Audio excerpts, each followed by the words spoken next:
Hi, everyone. I am here with Dr. Randal Rauser, and Dr. Rauser is a professor of historical theology in Kairos University in Taylor Seminary. And so, we're going to do today is we're going to discuss what he thinks about the debate from last night that he was in with Matt Dillahunty. He is a Christian, and Matt Dillahunty is an atheist. And so they broke into a debate and they talked about the values of secular humanism.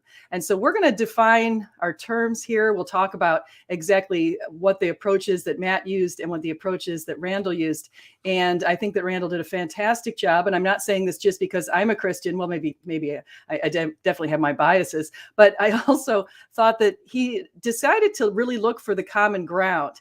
And he did that by looking at what Carl Sagan, who's a non-theist, thought about humanism and secular humanism, and how Carl Sagan looked at three values. And I think that we all hold these values. So it's the idea of solidarity, nobility, and humility. And so Randal began with that common ground and things kind of flowed from that. And I thought it went really well. So Randal, would you like to introduce yourself and tell the audience maybe some of your basic thoughts or just the basic ideas behind the debate? Sure. Thanks for having me on, SJ. So I'm a professor and I've do a fair amount of debates in issues like apologetics. I've written 16 books. My most recent one is called The Doubter's Creed. And actually what I seek to do in that book, at least to begin with, is implement an apologetic of agreement, which is what I argue Paul was doing in Acts 17, where he meets the Stoics and Epicureans. And the first thing he wants to do before he's going to get to the differences is to establish where are the commonalities. And so he talks to them, he affirms, hey, you've got an altar to an unknown God. I want to tell you about that God. And then he goes on and he actually quotes Stoic philosophers favorably. They say, in him we live and move and have our being. We are his offspring. Paul says that Stoic wisdom, I affirm it, but I would now want to bring you the fulfillment of it. And then he preaches the gospel. And in that way, you really, when people find that you start by agreeing with them, they're more likely, just in terms of human nature and psychology, they're more likely to listen to you. They're more likely to be open to what else you have to say.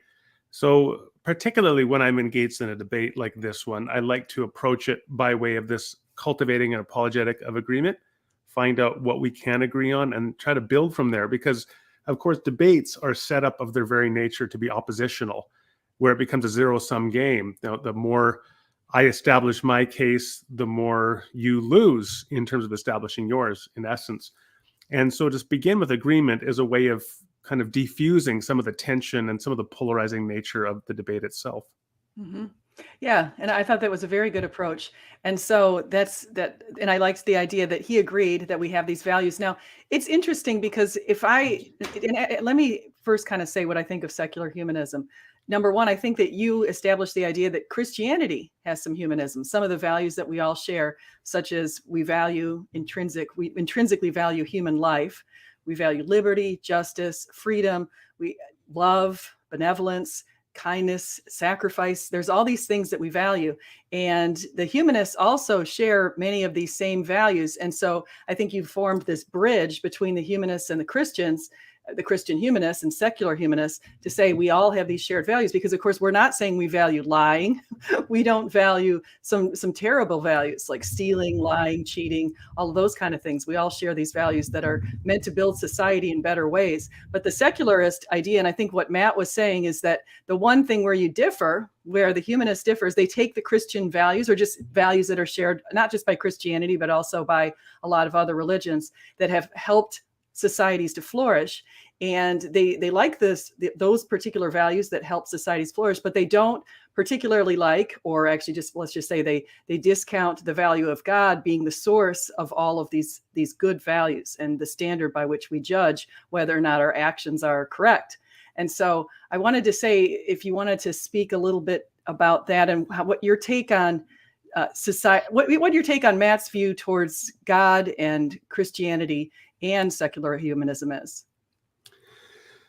So the first thing, in terms of Christianity being humanism, or its own kind of humanism, J.I. Packer, about 30 years ago, he wrote a book called The True Humanism. And he went back and he just points out that the original humanism was Renaissance humanism, which was a thoroughly Christian movement, which was engaged in resourcing ancient Greek thought as well and synthesizing that with Christian thought. But it was predicated on the nobility of the human person. So you have something like Michelangelo's David, that famous sculpture that encapsulates the beauty and glory of humanity as illustrated in one individual. And that's an example. And you had people like Erasmus, who was, you would know, right? He was a Catholic thinker who was, while critical of the Catholic Church of the time in the early 16th century, was also pitted against Luther, and very much a humanist himself. He encapsulated the values of Renaissance humanism. So 3 centuries or more before you have the rise of modern secular humanism, you had Christian humanism. And of course, Christian humanism is really rooted, I would say, in the imago Dei itself, the image of God, the idea that human beings are intrinsically noble beings, distinct from all other creatures, because we are made in the image of God. Now, when it comes to Matt's secular humanism, one of the things so secular humanism is, and as he was first of all defining it, well, there's 3 humanist manifestos that have been produced. The first one was 1933. I think the second one was the year 2000, and then there was an update for a Humanist Manifesto 3. Just note that, however, how interesting that is, because Matt, of course, will always talk over against what he says is religion. But as a humanist, he's adopting a criterion of value by which he guides life, by which he thinks society should be organized, which gives you a sense of telos or purpose for your life, which gives you a structure for ultimate value, and which is even encapsulated in a creedal document, the Humanist Manifesto. Now, that sounds to me very religious in nature. I didn't bring this up yesterday. There's only so much you can talk about in a debate. But that's one of the first things I'd want to say is I think Matt is not opposing religion with humanism. He's offering an alternative religious perspective to a Christian one, 2 different conceptions of human value, one a humanist religion and the other a Christian religion. Yeah, I agree with you. And it's funny because in my notes, one of the notes I have is that is actually Matt's religion. I agree with you because that seemed to come across. Just like what you said, I want to build on what you said for a second here, because I think one thing I see secular humanism is kind of taking, and I think Matt he's a moral relativist who's realized the flaws in just being a plain moral relativist, because if you're just a moral relativist without valuing humans and giving value to humans, or just realizing that there's intrinsic value to humans, if you're like that, the societies will fail. So we saw examples of societies fail in the moral relativist who didn't assign value to all humans equally, like Hitler and Mussolini. And so we definitely saw that, and certainly saw it in the USSR and saw it in China and those kind of places too, how that can go awry. And he's realized, according to him, there's no society that's been operated by this idea of secular humanism. We certainly have had secular societies like those, or we've had societies that are based on a Christian foundation or something similar. So one of the things that I think that you made a really good point is this in the value of humans and talking about, is it intrinsic, meaning that we all have it and all humans are given a right to life, or is it assigned by other people? And so the value of one human is determined by another. For example, the baby in the unborn womb only has value should the mother say the baby in the unborn womb has value and I'm going to name him or her. So I'm just thinking, when you asked him that question, I thought this was brilliant. The 10 chimps versus the 1 human infant inside this burning building. And his answer struck me as really interesting, because I thought for sure he'd say, let's save the infant. And he said, well, what if one of those chimps has this blood that can cure cancer? Therefore, it has a use. And so its use is bigger than the infant's use, because I almost would say that's a utilitarian perspective, because now we can save more people who have cancer by saving that 1 chimp versus the human. And so what do you think about that?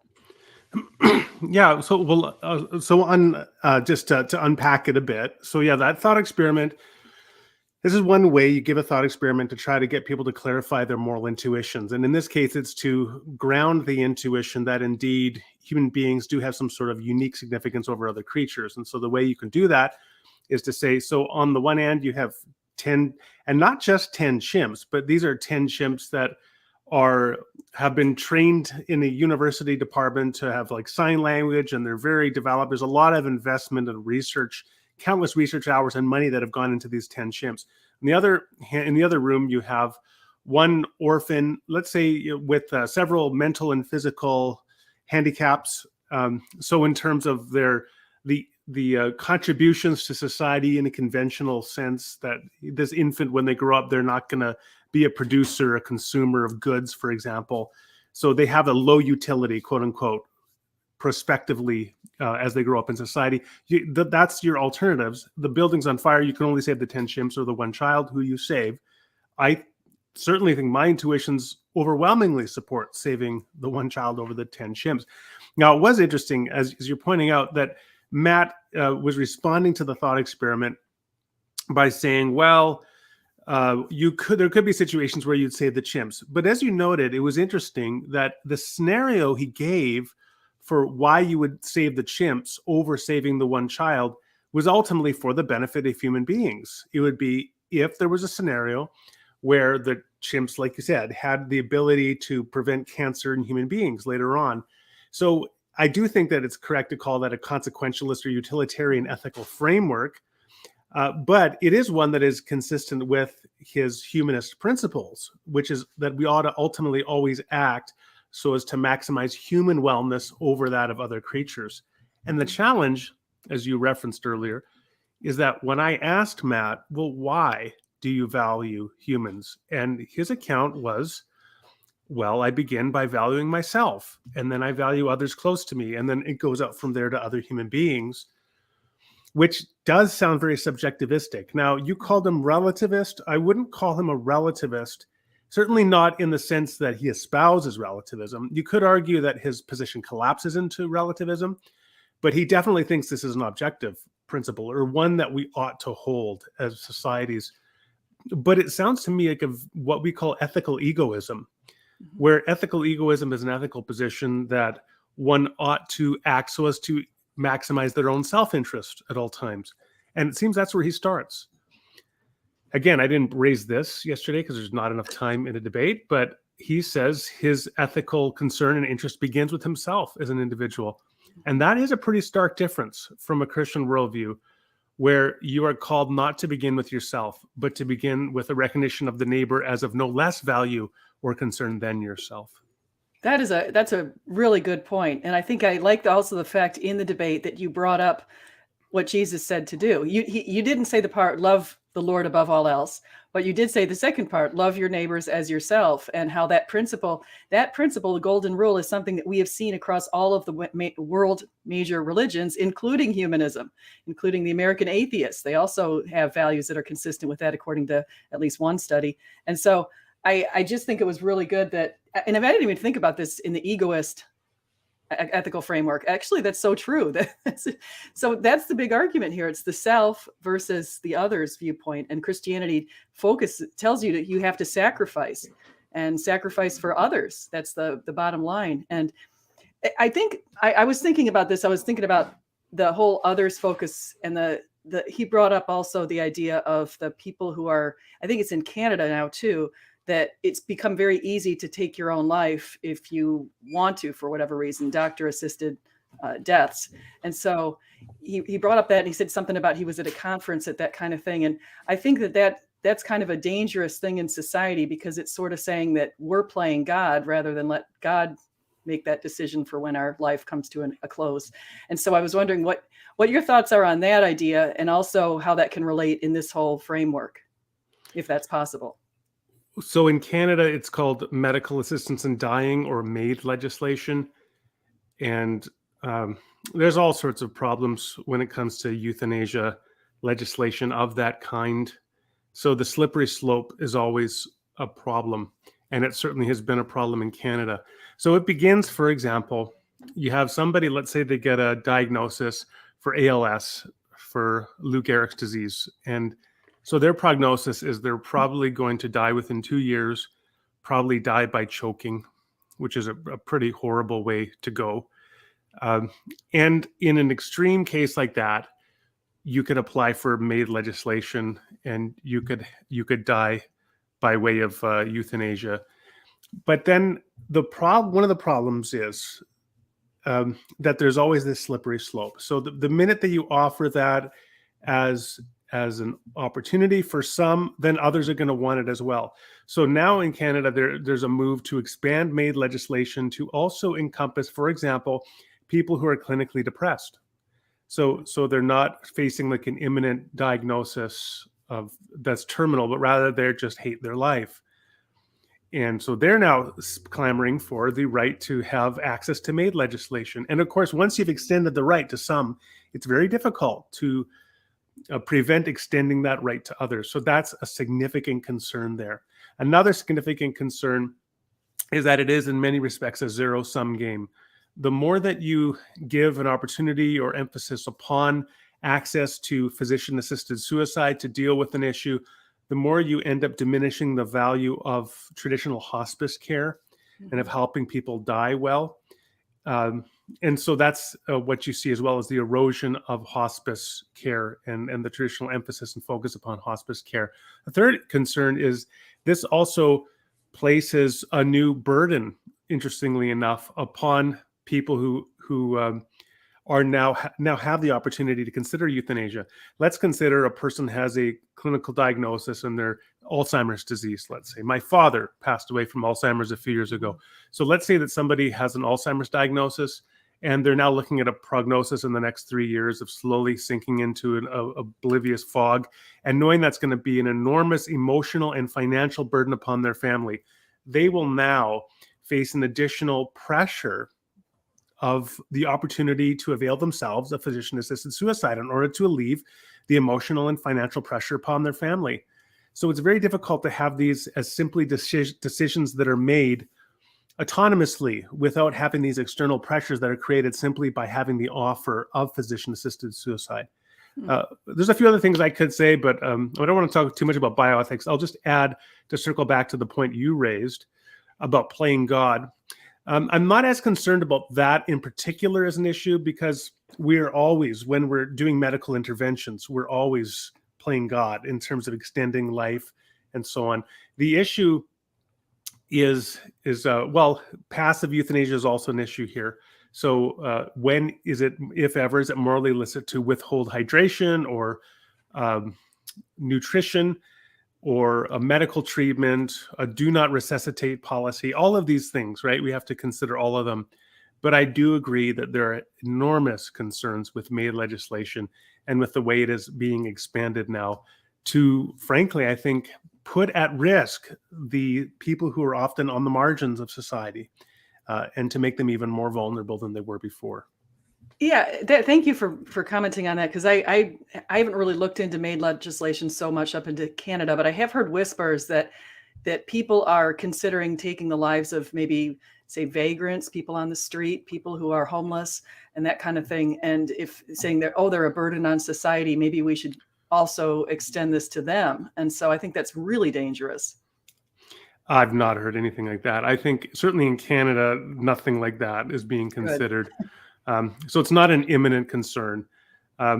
Could something like that happen in the years to come? I mean, who knows? Potentially. It's certainly something to guard against. Mm-hmm. Mother Teresa, of course, famously said when she chastised Bill Clinton 30 years ago about abortion, a society is judged by the way that it treats those on the margins of society, the least of these. And that was part of her moral indictment of elective abortion at the time. So it's certainly something we always need to keep in mind. Yeah, I have a very strong opinion on abortion that's changed over the years. I wasn't always the way I am right now, but I'm in alignment with the Catholic position on abortion, and so that's something that's different. But I don't rather than talk about that so much, because I think you and I might have different opinions on that. But I wanted to kind of circle back to the debate a little bit, because there's some other things that were mentioned that I think are important. Matt had this idea that or somebody in the chat might have said this, that we were cherry picking, or Christians sometimes cherry pick the verses that we like out of the Bible. We might focus, say, on Genesis 1:26 and 27, talking about men and women. And we might focus on what Paul said, saying neither slaves nor Greek, Jew nor Greek, and all that, we're all equal. we're all equal in the eyes of God. And the whole idea, even with the U.S. Declaration of Independence and our Constitution and all of the values that we have. And the whole idea with men and women in the Bible and this hierarchy. And you said I'm an egalitarian. And I would say I'm an egalitarian too. I think males and females are entitled to the same rights. But I actually do think this, and as a female, I'm saying this, that this isn't something that I've always liked or appreciated, especially 20 years ago when I considered myself a feminist back then, a liberal feminist. I was like that. But I've come to the opinion now where I read enough in the Bible where I do see this hierarchy. I see, Jesus, that at the church, there's the man as the head of the household, then the woman who's the helper. And that I don't have a problem with that, actually, because I think that's why God made us different. He made males, generally speaking, are the stronger ones. They were the ones who are going out hunting and gathering. And the females were the ones traditionally who stayed home nurturing the kids in the home. And I even heard Jordan Peterson say something like, females enjoy talking 10 times more than males. And that's actually good for babies when they're little, because it's good that females are talking, because that helps babies develop their language. So it's kind of a funny little thing. But the reason I'm getting to that kind of thing is, are you okay or do you think it's okay to believe that males and females, according to the Bible, God maybe has different roles for us to play? So this is, of course, an intramural Christian debate. I would say one of the places, interestingly for me, that was really impactful in terms of an egalitarian position was simply reading through a passage like Romans 16. Often people go to 1 Corinthians 14 and 1 Timothy 2 when they're looking at passages, or maybe Ephesians 5, which I think would be where you were talking about the household and so on. Interesting question there is just in point of fact, whether Paul, when he's talking in Ephesians 5 about the order of relationships, whether he's laying out a structure for all time, or whether he's enculturating the message of the kingdom that everyone must be submitted to others, but doing so within the Roman familial household codes of the first century, because he's talking about slaves submitting to masters, for example. We don't have slavery today. Mm-hmm. So likewise, in terms of the paterfamilias, the head of the household in a Roman household being the male, he's talking about the framework of submission within that culture. Does it follow that he's teaching for all time this Roman culture of the priority of the male? That's an open debate. But Romans 16, if you read through it, Paul begins by addressing our sister Phoebe, a deacon of the church. So we know that there were women who were deacons within the church. And then he goes on and he says, and greet Priscilla and Aquila, my co-workers in Christ Jesus. Of course, they were a famous ministry pair. And there's some significance, many scholars believe, in the fact that Priscilla is actually listed before Aquila, suggesting rather than Aquila and Priscilla, it's Priscilla and Aquila, that she had priority or a leadership role within their ministry dynamic. And then among others, he says, greet Mary, and then greet Andronicus and Junia. Now, Junia freaked many complementarian Christians out, so much so that they even changed the Greek in some translations, like the early NIV, to read Junius, when there is no male Greek name, Junius. Junia is a female name, and she is described here as outstanding among the apostles. And it goes on from there. So that would be one example where I think that there's good grounds to have an egalitarian view. Having said that, one thing that Matt likes to do when I listen to him is he described, and he did this in the debate last night, he describes, well, in humanism, we engage in reason, logic, and evidence. But in religion, the way that people change their minds, he said, is through coercion and conversion. Now, you just throw that out there, and I mean, it's just indefensible as a claim. People have all sorts of reasons, grounds why they become Christians, including evidential, carefully reasoned grounds. And what you sometimes get is like people, because that doesn't fit the paradigm, then when a Christian says, well, I converted because of these reasons and these arguments, then I will hear skeptics say, well, that's not really why. That's just an ad hoc attempt to justify your conversion. Now, what that is simply is the no true Scotsman fallacy. right? They're just essentially discounting in an ad hoc way the legitimacy of your conversion or your narrative of your conversion because it doesn't fit their prejudicial stereotype that conversions of Christianity aren't done through reason, argument, and evidence. But they often are. Now, on the other hand, I mean, people can become humanists for all sorts of catalysts, including being raised by parents who are humanists, and the children just naturally imbibe the values of their parents, much the way a Christian child would imbibe the values of their parents. So when Matt sets that up, I think that that's just a very artificial dichotomy, which rhetorically serves his interests, but I don't think is, ironically enough, sustained by the evidence. The last thing I just want to say is, in terms of reasoning out these positions, it's like Matt will also say, well, there's no evidence that could persuade one or another person. And in the debate last night, he gave the example of two different people disagreeing about soteriology. And one of them had this account of salvation, and they cited Bible verses. Another one had another account, and they also cited Bible verses, and there's no way to resolve it. And you could say, well, here we have SJ and Randal. One's a complementarian, the other's an egalitarian, and there's just no way to resolve that. The truth is, however, that, you're not going to get unanimity among Christians, but again, you're not going to get unanimity among humanists on all issues either, right? Every belief community, every doxastic community has diversity within it. But what you have to recognize is that there are internal processes of reasoning, arguments, and evidence within those communities. You and me will each cite different verses to sustain a particular hermeneutic of Scripture. We will also develop independent theological lines of reasoning. We may appeal to various experiences that we've had to validate or sustain our arguments.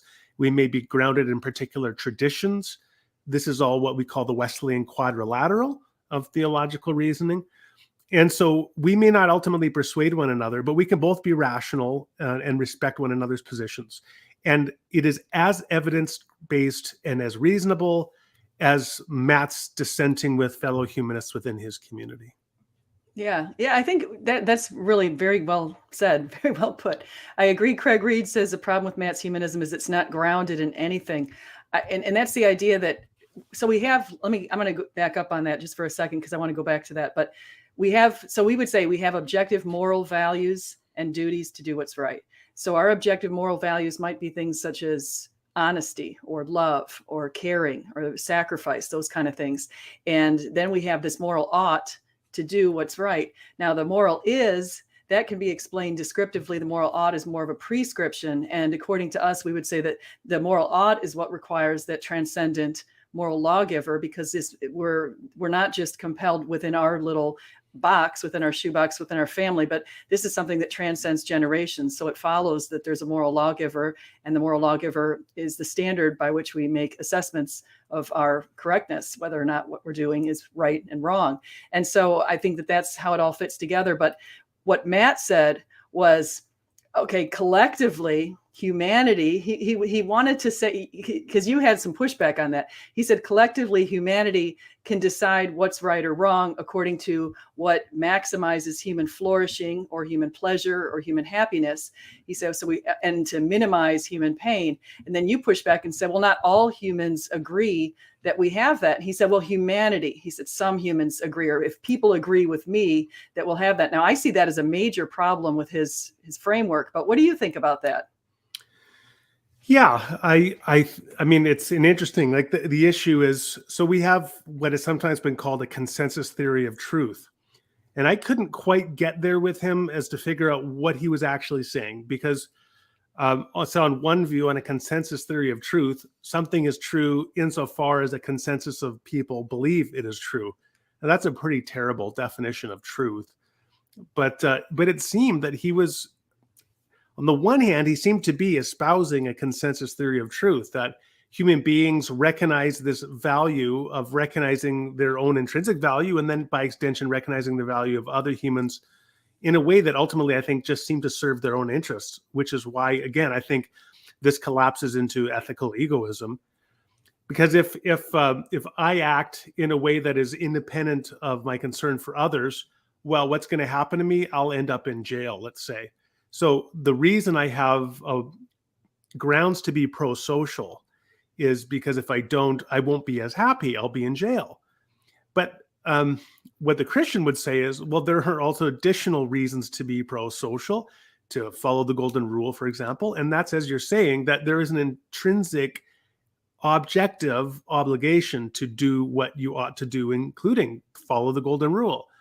So that it is right, intrinsically, objectively right to follow the golden rule, and it's objectively wrong to flout it, independent of what that means for your personal individual flourishing. So from the Christian perspective, there is this objective framework, and I don't think that Matt's view has it. I think that it is a very woolly sort of concept, a very vague concept as to where the actual valuation of human beings comes from. Now, we had an interesting cul-de-sac discussion, a rabbit trail a little bit, talking about the suffragette movement and women attaining the right to vote. We both agree, obviously, that everybody should have the right to vote. But Matt sort of took this very strong line that humanism could never take the position consistently that a particular subset of the human population shouldn't be allowed the right to vote, which was interesting because early on in the debate, he said humanism is completely open. And he was actually contrasting this with Christianity. He says in humanism, it's completely open to empirical reason, argument, and evidence as to how our understanding of human flourishing will evolve and develop in the future. And he said that's actually makes it a little easier for me because whenever any new evidence comes up to support something, I can just modify my humanist views. But Christians don't have that same opportunity because they're tied with certain dogmas that humanists aren't. So that's his starting position. And yet later on, when I said, well, could it be possible that some new evidence could arise that would again ground a humanist to conclude women should not have the same rights to vote as men? And he said, no, that is impossible. And I tried to push back and say, look, physicists thought that we were done with physics at the end of the 19th century, much as Matt is saying, we're done in terms of extending people the rights to vote. Everybody should have the right to vote in a democratic society. And yet physics was totally overturned in 1905 by Albert Einstein. And we had a now complete paradigm shift. So how does Matt, on his humanist principles, have that confidence that humanism could never lead them to the conclusion that they should restrict the right to vote? 70 years ago, humanism was closely aligned with the eugenics movement and with the idea that in order to purify the human population, then certain genetic inferiors should be eliminated. And I don't need to tell you what a terrible legacy the eugenics movement has. But this is just a reminder that there could be something like a eugenics movement in the future of humanism. And Matt's kind of attempt to deny a priori, because I do think it is a priori or just categorical, his attempt to insist that that could never happen on his humanist principles, I think is just not grounded at all. Yeah, I totally agree with you. And I did hear that little back and forth, and it seemed like he was getting a little bit agitated at that moment, because I think he can also see, if on one hand he's saying, hey, we can change the humanist movement is so wonderful because it's dynamic and it can accommodate changing cultural values and cultural views. But on the other hand, the particular cultural values that we hold today, should they change in some way and people suddenly say women shouldn't have the right to vote, that humanism won't keep up with that new idea that women shouldn't have the right to vote. So it is contradictory. Now, I do want to just say that I'd only had one debate with Matt before. And I mean, he can be a tough customer, but I thought he was genteel for the most part during the debate. And I think I was relatively as well. And it just underscores something that I think is important, which I did want to come out of the debate to underscore that importance that we need to recognize how much, again, that we do agree with, to come back to those opening points from Carl Sagan, right? The humility of human beings, that we are finite creatures in the world, the nobility that we do have a unique value over other creatures, which I definitely appreciate from humanism, and the solidarity, the need for us to find a way to find common agreement with one another and to seek then to actualize a more just and perfect union. So I think that we got at least some degree toward cultivating that common ground, and that certainly was, I think, one of the more beneficial outcomes of the debate. Yeah, I want to, yeah, because I like that going back, and I've got the notes in front of me, obviously written down with solidarity, nobility, and humility, and how those are very helpful in a functioning society and moving us forward. I did like the way you began the debate talking about the view from, I think it was Saturn, where you're looking at how the Earth looked from Saturn and how teeny it was, and just realizing how the world, how little we are in this entire universe, and so, and that we have this idea of self-importance. And for an atheist, or for a person who doesn't believe in God, where do we get this sense of meaning and sense of purpose? And I think you did touch on that a little bit.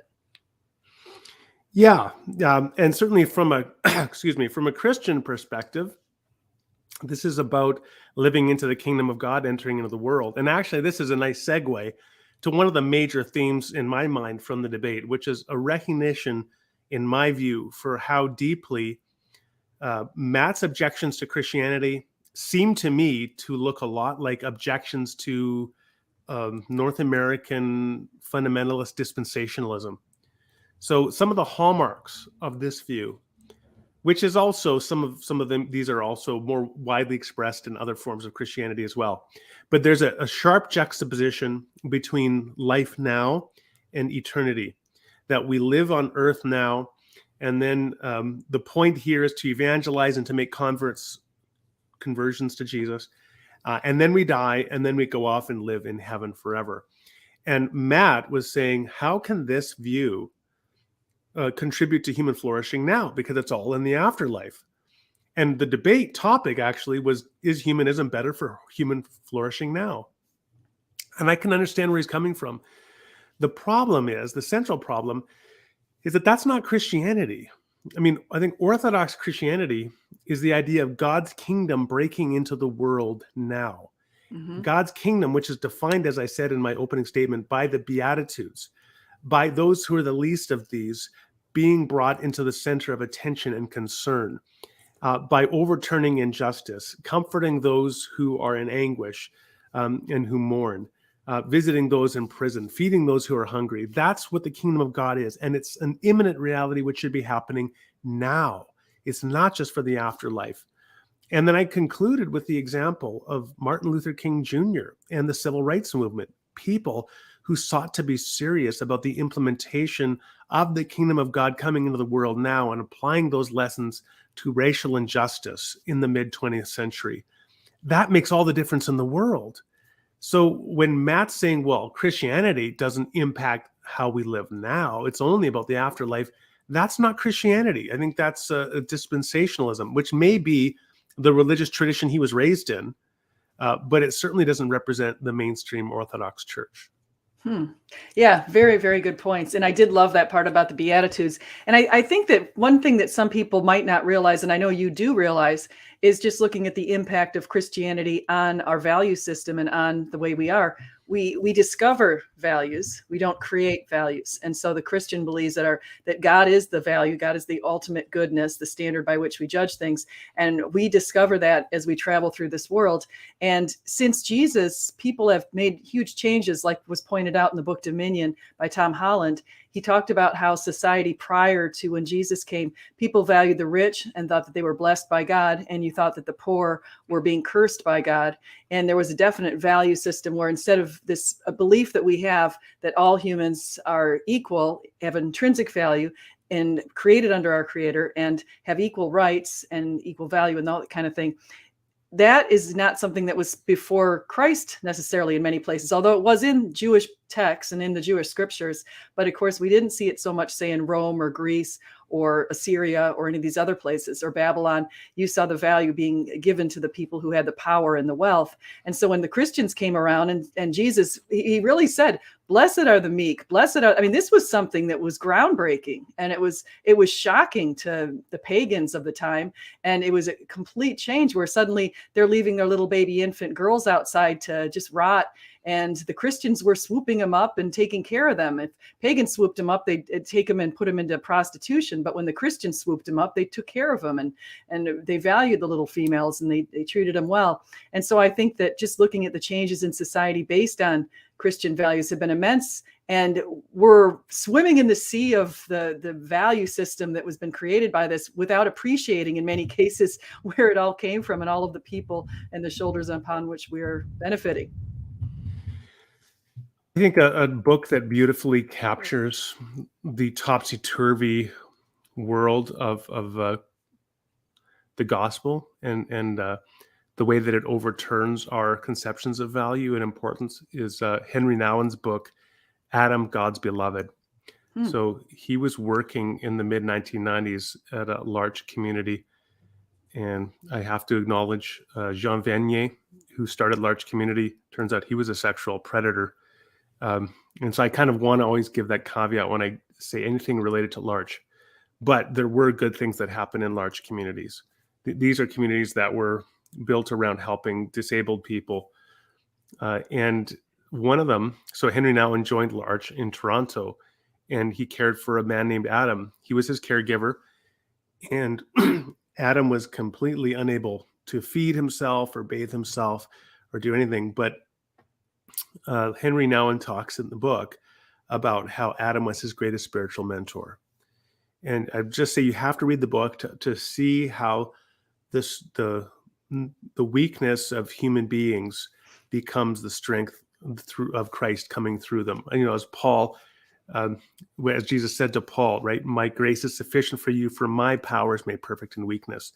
It's a way that transforms our understanding of the world and our value of human beings. And I always kind of chuckle when I see this atheist meme, which will show a picture of Thor holding a hammer.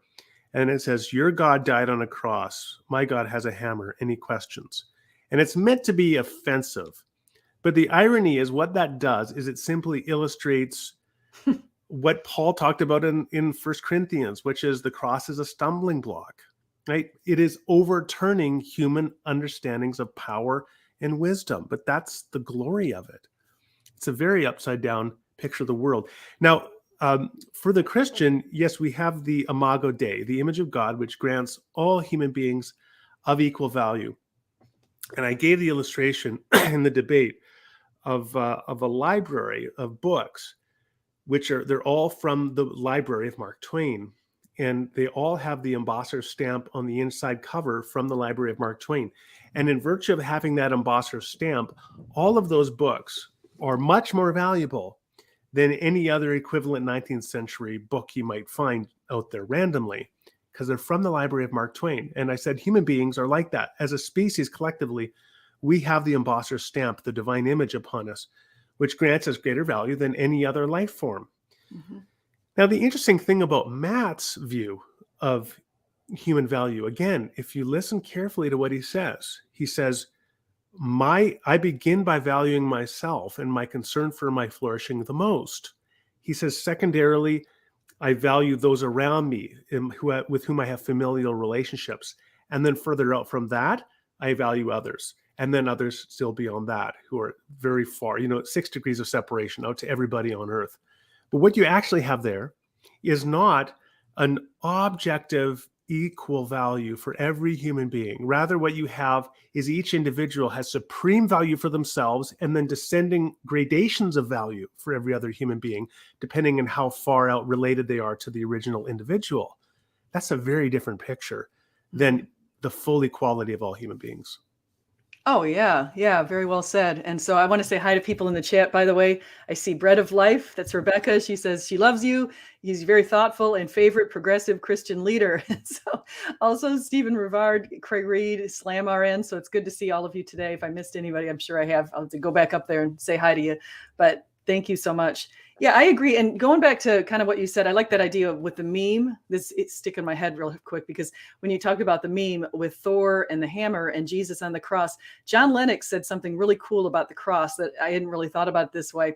But he said a lot of societies or religions have a circle. So you can see like the yin and the yang in a circle over in the East. And we have the cross. And he said the interesting thing about the cross is we have a vertical and a horizontal. And so it's like the idea that we're looking up, we're looking down, we look up mainly towards God, and that's can be never ending. It's going up into the sky. And then God is also like this, going across the planet all around us. So it's trying to say it's like a never ending north, south, east, west directional sort of projection. And it's pretty neat to think about it that way. Yeah, there's an old song that says, "Turn your eyes upon Jesus, look full in his wondrous face, and the things of earth grow strangely dim in the light of his glory and grace." That's actually bad theology, because what it says is there's a zero-sum game here, and the more focused you are on Jesus, the less focused you are on the world around you. But as the illustration you just gave, I think, rightly emphasizes, the more focused you are on Jesus, the more focused you are on the world around you. That he is like a spotlight for everything else, bringing out to us the value of everything else and allowing us to see him in all those other things as well. So it's not a zero-sum game. And this is where things like the monastic movement, the desert monastics is a complex thing, but in it's lesser expressions. It would be about leaving everything else behind and going off to the desert to commune with the Almighty. But there is an ecstatic drive in the deepest anchorite movement, the movements of the monks, that would drive them back to humanity or drive people into the desert to seek them out. Because the more that you are focused upon God, just of necessity, you're going to be more focused on the world around you and the transformation of it. Mm-hmm. Yeah, absolutely. I see. Shiami, thank you for letting me know. I'll fix the link. I must have put in a broken link to your channel in the description, but I'll fix that so that you can not only go to Dr. Rauser's channel, definitely want to subscribe to his channel and follow his content, but also make sure you go to the Modern Day Debate and watch this debate because it was very good. And I've got that link in the description as well. And so yeah. So is there anything else? I'm looking over my notes here, trying to see what I did notice a contrast where Matt would say that at one point in the debate, he said that humans aren't equal. And then at other points, he said that humans are equal. And I think that might go back to even our writers of the Constitution, when they said all men are created equal. And then one of them has slaves. And so it's just, we definitely had some problems with that. And I heard you guys talk a little bit about that. I wanted to see if you wanted to comment on any of that with the Constitution. The one thing that I'd like to talk about is the thing that I kind of picked up that he had mentioned earlier, which is that some of his friends don't like humanism because it makes the value of other creatures dependent upon human beings. And I kind of came back to that in the debate. I thought that's actually something I recognize as well. So I'd said that I read through the Humanist Manifesto 3, and in fact, I might have the notes on that quote. Just give me a sec here. Yeah, just to piggyback on that too, is when he was talking about his vegetarian or vegan friends who thought that animals need to be given more value too. They push back in some ways. Yeah. Okay, so here's what it says in the Humanist Manifesto 3. Humanists ground values in human welfare, shaped by human circumstances, interests, and concerns, and extended to the global ecosystem and beyond.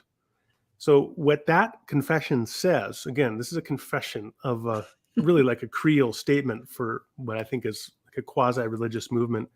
What it says is that value for humanists is rooted in human beings and human welfare, and only derivatively is granted to the global ecosystem and beyond, insofar as it is related to or sustaining human welfare. And so this makes the welfare of the world, of ecosystems, of animals, of species, derivative of the welfare of human beings.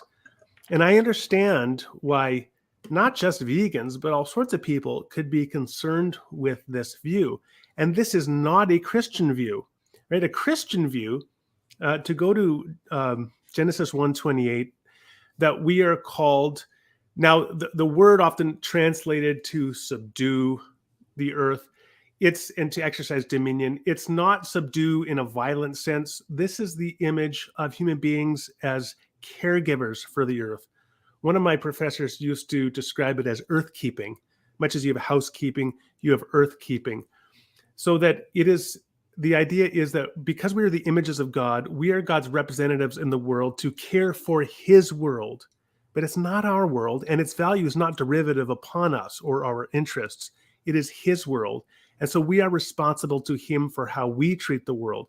So ironically, I think that Christianity has a far better and more robust ground for environmental concern and environmental action than humanism, because it doesn't make nature or creation derivative in its value upon human beings, but rather it has independent value with respect to its being the creation of God. The other thing related to that that I would just want to add is he also, like I said, one of the way that I'm defining Christianity, to kind of avoid getting into all the theological minutia that can take us off course on a debate like this, is to say, well, I'm defining it just with respect to the Apostles' Creed and then discipleship, following Jesus in light of the Apostles' Creed. And Matt says, I don't see anything in the Apostles' Creed that has anything to do with human flourishing. And I try to answer that, but I mean, to me, that was somewhat of a stunning question, because the Apostles' Creed, the whole point is this is about human flourishing, right? God entering into the world to redeem and restore a broken world, and then to send his disciples out as heralds to proclaim this kingdom to that world, to bring us into right relationship with God and creation and one another. The whole thing is about human flourishing. But I think it just shows the depth of misunderstanding that often exists in places like the humanist community, where they would read a document like the Apostles' Creed and they cannot find anything there that could possibly be relevant to human flourishing. Yeah, I agree with you. And also going back to the Apostles' Creed, one of the things that I like about the Catholic Church, I'll just mention this because as I think you do know, I came back to be a Catholic. I returned to my original faith. But one of the things I do like is we recite that out loud every single mass. And so either say the Apostles' Creed or the Nicene Creed. And I think it's really, it's our way sort of telling not only the people around us, but also the spiritual world, here's my belief system, and it's in alignment with God. And it highlights the importance of Jesus and that. And I think that's what you were talking to when you responded to Matt. You basically tried to emphasize how Jesus himself is the light, and that our seeking Jesus is exactly what can help us flourish. By aligning ourselves up with goodness, we can flourish. And it's not so much we're seeking happiness. I think the funny thing is thinking about what we're really seeking. We're seeking joy. So I think you can find, like I think C.S. Lewis said, you can find happiness in the bottom of a bottle, but you're going to find joy. And so where do you find joy? And so it's a much more deeper feeling that you can get from Christianity. I think my last word on this is just going to tie into joy. And that was the word that I gave at the end of the debate, which is hope, which I don't think it really got addressed adequately in the subsequent discussion. But on the humanist view, there is no overarching superintending intelligence, right? There's nothing guiding the process. We emerged randomly. So our own flourishing is up to us alone, which actually is very much the overarching message of Carl Sagan's Pale Blue Dot. He says, and I didn't talk about this in the intro, but he says also in that passage that there's no help coming from anywhere else. So we've got to do this all ourselves. We're on our own. But one of the downsides of that picture is that when you're in the dark night of the soul and you need some words of encouragement, like we will get through this, you really can't give that to somebody else, because we don't know if we're going to survive this, right? We don't know if we'll exist tomorrow. We could get annihilated by an asteroid tomorrow. But on the Christian view, in fact, history has a telos, a purpose, a direction in which it's going. And the Christian does know that God will return, Christ will return, his kingdom will come on earth as it is in heaven. Again, I quoted Martin Luther King Jr., that the arc of the moral universe is long, but it does bend toward justice. And a recognition of that can sustain you through the dark night of the soul, and now buoy you up to be encouraged to carry out works of righteousness in preparation for the coming of that kingdom, rather than to just fall into despair in those dark moments. That is something enormously significant and powerful in Christianity, which does aid human flourishing now in the day-to-day, that you can have hope even in the darkest moments. Mm-hmm. Yeah, that's what my channel, I've now call it Got Hope. And so, because I do think that that's how Christianity can be distinguished. And we have this hope that when it's all said and done, all of the suffering, all the sacrifice, everything that you do in this world will be out for the better. All the tears will be wiped away, and there's going to be this new heaven and this new earth. And I liked how you brought that up, because in the idea from the atheist is, what happens? Do we see justice? Like, is Stalin ever brought to justice for what he did to people, or Mao Zedong ever brought to justice in that kind of a world? And just that whole principle that there will be judgment, and it will be fair, and there will be also mercy. And so, and I think that's all beautiful. Yeah, my last word on it, I think, is I also want to come back at the end, just as we did at the beginning, to what we share. And I gave one illustration in the debate that in the early 19th century, there was a humanist, Jeremy Bentham, who was one of the leading philosophers, really the founder of utilitarian philosophy before John Stuart Mill. And he was active at opposing the enslavement of human beings, fighting the abolition of slavery and the slave trade. And he was fighting against and opposing many Christians who were sustaining and supporting slavery and the slave trade. He fought alongside William Wilberforce, the great abolitionist. And together, they helped oversee the abolition of the slave trade in 1807 and ultimately the abolition of slavery in the British Empire in 1833. And what that says to me is just a reminder that while Wilberforce, the Christian abolitionist, shared a lot of theology with a lot of these Christian slave traders, it was Jeremy Bentham, the humanist, who, in his fight against slavery and the dehumanization and objectification of fellow human beings, who in those moments was participant in the kingdom of God, whether he recognized it or not. Mm-hmm. And it was those other people who were, in the name of Christ, were submitting people to the horrors of enslavement that were outside of the kingdom and opposed to the kingdom of God, which is just the message of Jesus in the sheep and the goats. Mm-hmm. So I always want to say, we always, as deep as some of our differences are as Christians and humanists, there is a lot that we can share, and we can work together for common interests, which from the Christian perspective, whether the humanist recognizes it or not, are interests that serve the kingdom of God. And so that's, I think, a point on which I would want to end. Yeah. Wonderful. Thank you. So Randal, do you want to let us know what you're working on now? I know you said you have 16 books. Any books you want to highlight that you think people might want to read, maybe kind of similar topics in the books to what we've talked about, or even going outside of that? Well, so the one I published most recently, it came out in January, is The Doubter's Creed. And it presents Christianity for people who are both sympathetic disbelievers and Christian doubters. So a sympathetic disbeliever is somebody who they're not now themselves a Christian, but they're open to Christianity. And the Christian doubter is somebody who's a Christian, but they have significant doubts. And what I do in that book is, in terms of this agreement apologetic I referred to earlier, I present that. And then I give a series of creeds, a creed for a naturalist who is sympathetic with Christianity, a creed for an atheist who's sympathetic with Christianity, and a creed for a doubter. And in each case, I want to outline the degree to which these individuals, even though they do not accept particular Christian doctrines, they can nonetheless undertake actions that begin to allow them to participate in the degree to which they are able in the kingdom of God. Just starting with simple yet profound actions like loving your neighbor as yourself. If I can invite a naturalist who doesn't believe there's anything beyond nature to pursue the love of their neighbor as themselves in emulation of the teaching and life of Jesus, for example, that is an enormous step forward, so that we don't have to agree on the Apostles' Creed or the Nicene Creed in order to start striving to love our neighbor. And so that's the very practical goal of that book.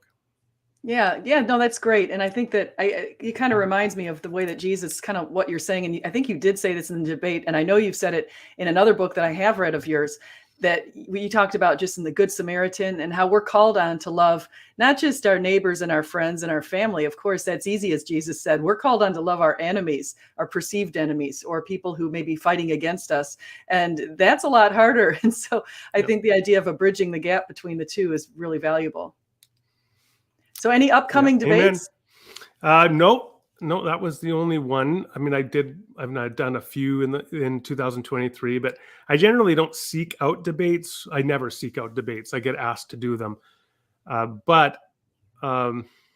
So, I mean, for me, again, one of the reasons that I push back against debates is because they are set up in an adversarial zero-sum game framework, so that a dialogue for me is so much more interesting, because in a dialogue, there's no sense that I have to defend anything. I can hear what you have to say. You can hear what I have to say. We can each on the fly digest one another's points and decide to modify or change our views as we believe the evidence warrants.